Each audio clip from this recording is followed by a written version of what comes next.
Once upon a time, there lived a poor fisherman named Elias who spent his days casting his net into the sea, catching just enough fish to sell for a meager living. His wife, Lila, was a woman of endless desires. She often complained about their poverty and dreamed of a life filled with luxury. One morning, as Elias cast his net, he caught a fish unlike any he had ever seen. It shimmered with golden scales and had an otherworldly glow. As he prepared to take it home, the fish suddenly spoke, "Spare my life, kind fisherman, and I will grant you anything you desire." Elias was astonished but, being a simple man, he hesitated to ask for anything. He decided to take the fish home to show Lila. When Lila saw the fish, her eyes sparkled with greed. She was about to cook it when the fish spoke again, pleading for its life and promising to fulfill any wish in return. Overcome with excitement, Lila immediately wished for wealth, jewels, and a grand mansion. The fish blinked its luminous eyes and said,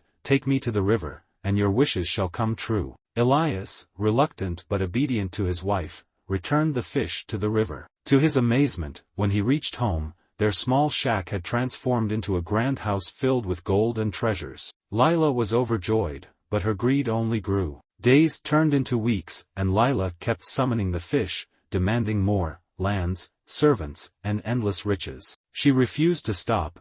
One day, when Elias attempted to return the fish to the river, Lila intercepted him. She angrily snatched the fish back, saying, "This fish is the source of our fortune. I will not let it go." She imprisoned the magical fish in a golden tank, ignoring its cries. Elias, heartbroken by his wife's greed and cruelty, pleaded with her to release the fish. But Lila, consumed by her desires, turned against him. "You're just a foolish fisherman," she screamed. "You don't understand what it means to have power."